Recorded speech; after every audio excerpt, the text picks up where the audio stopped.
The compound in Nimo is still blue dark when Ebele kneels at the grinding stone. Camwood crumbling red under her palms.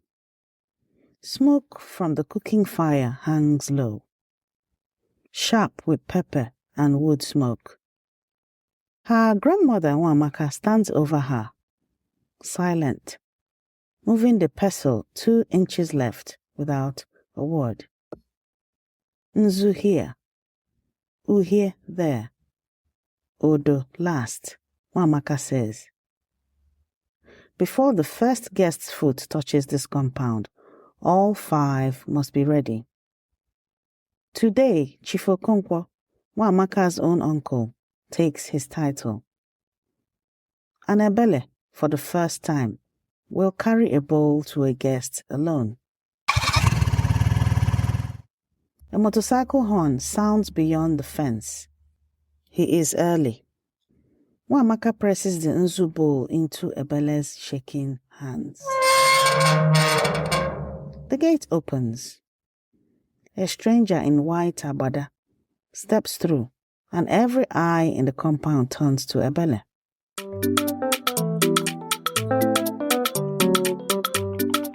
Ndewo, no.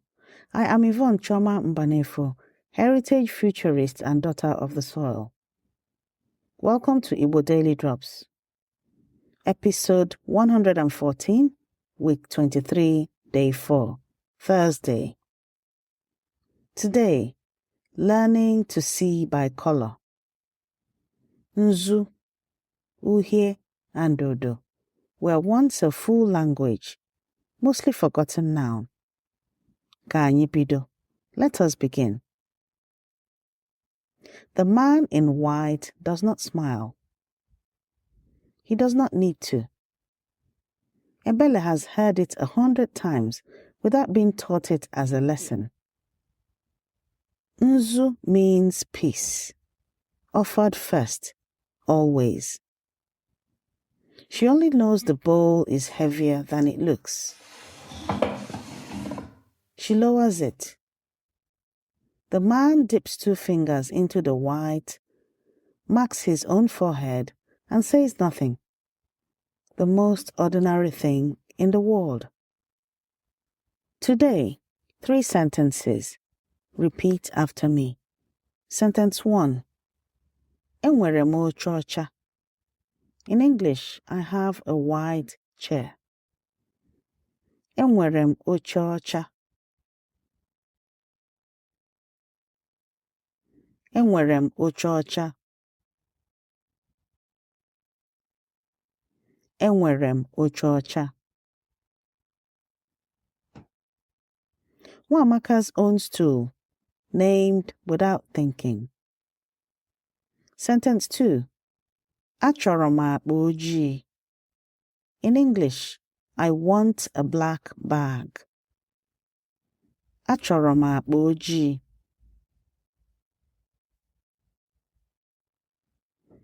Achọrọ m akpa ojii. Achọrọ m akpa ojii. Ebele's satchel has today. Sentence 3. Ọ bụ ihe odo odo. In English, it is a purple thing. Ọ bụ ihe odo odo.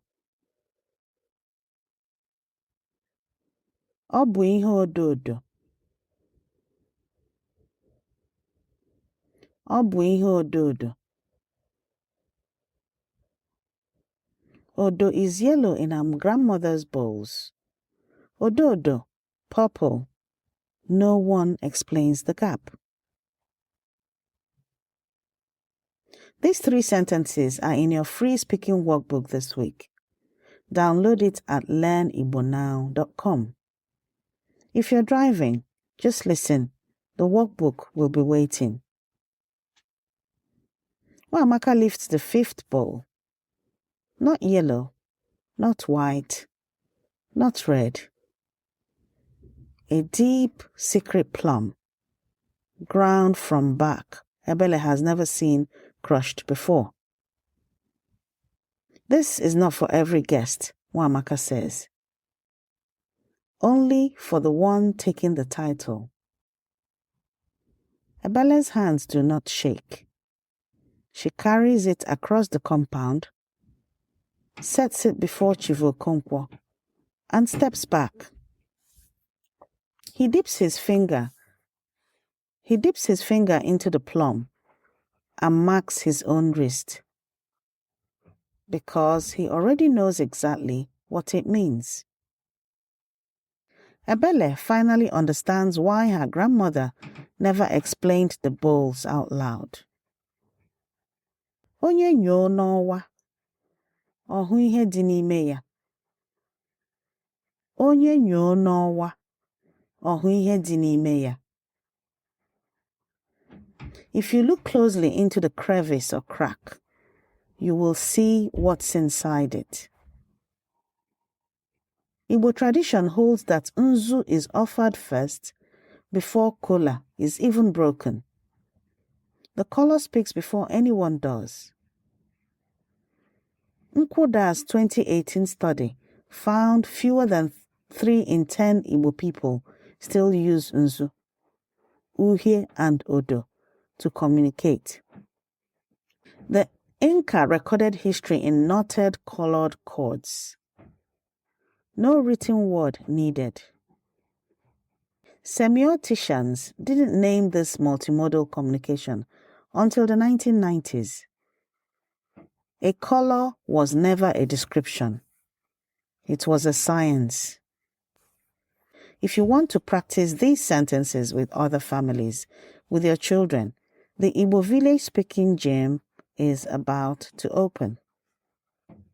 Before this day ends, say "Obu ihe ododo" aloud as you point to something purple in your home. Look closely. The crevice always holds something worth naming. Every sentence you learn is a drop, and every drop feeds Okosimiri Mutibo, the ocean of Igbo knowledge. Grab your free speaking workbook at learnibonow.com. This has been your Igbo Daily Drop. Abụ nwanne gị nwanyị Yvonne Choma Mbanefo. I am your sister Yvonne Choma Mbanefo. Ka anya gị dị nkọ ka nke Ebele. May your eyes stay sharp as Ebele's, seeing what's inside every crevice or crack you meet. Ka anyị hụ echi. Until we meet again tomorrow.